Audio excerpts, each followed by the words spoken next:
Tonight, Donald Trump and his campaign are riding high exactly 1 week after the assassination attempt on the former president. While speaking to supporters at a rally in Grand Rapids, Michigan, Trump once again tried to distance himself from Project 2025. That's the conservative blueprint that calls for a complete overhaul of the federal government, a national abortion ban, and gives more power to the president, among other things.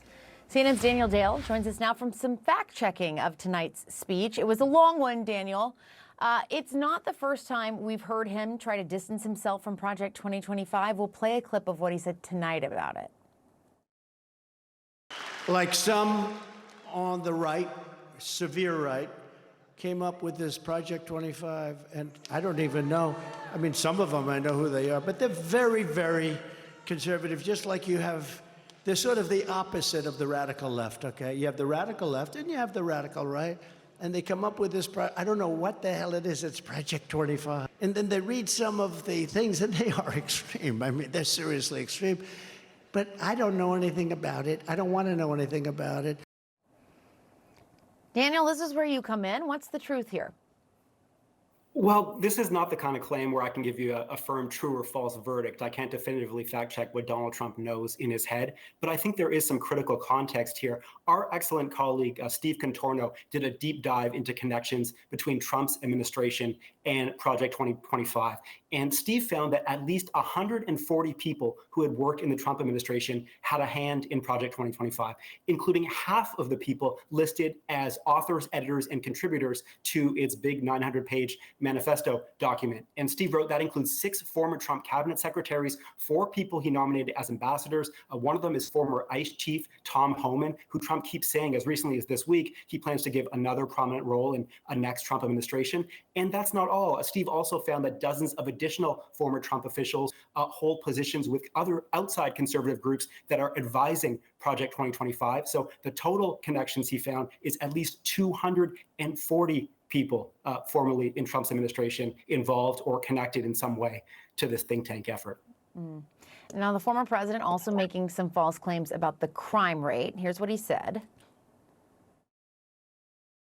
Our crime rate is going up while crime statistics all over the world are plunging. We have become a dumping ground for the world, which is laughing at us. They can't believe how stupid we are, how stupid we are. Now, we've heard those lines from him before. What does the data actually say?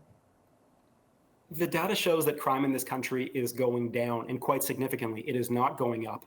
Both property crime and violent crime are declining, and particularly violent crime. In 2023, there was a 6% decline in violent crime, which is big. And in the first quarter of 2024, it's 15%. Even bigger drops in murders.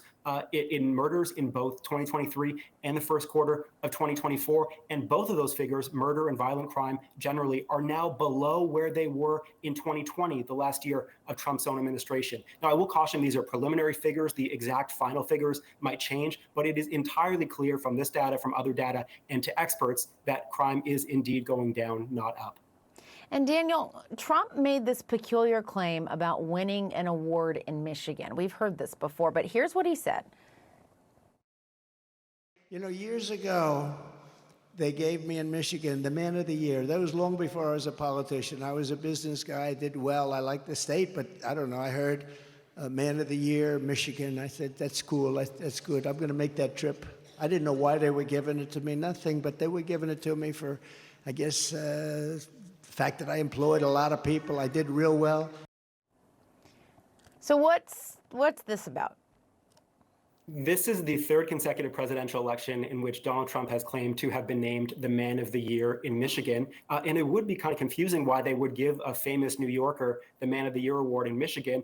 The answer is that whoever they are, did not do that. There is no sign that this award actually exists, let alone that Donald Trump actually got it. I looked at length, a bunch of other reporters looked at length. We've asked a series of 3 consecutive Trump campaigns, no evidence provided whatsoever. It just did not happen. A former Republican congressman said his theory is that when Trump spoke at a dinner he organized in Michigan before Trump was a politician, he gave Trump a bunch of thank you gifts, and Trump seems to have misinterpreted those as some sort of Man of the Year award, which he emphasized, Dave Trott, that he did not actually give to Trump. Now, after Trump had been telling this lie for a long time, a group of Michigan Republicans did invent a Man of the Decade award to give to him, but that's clearly not what he's talking about here.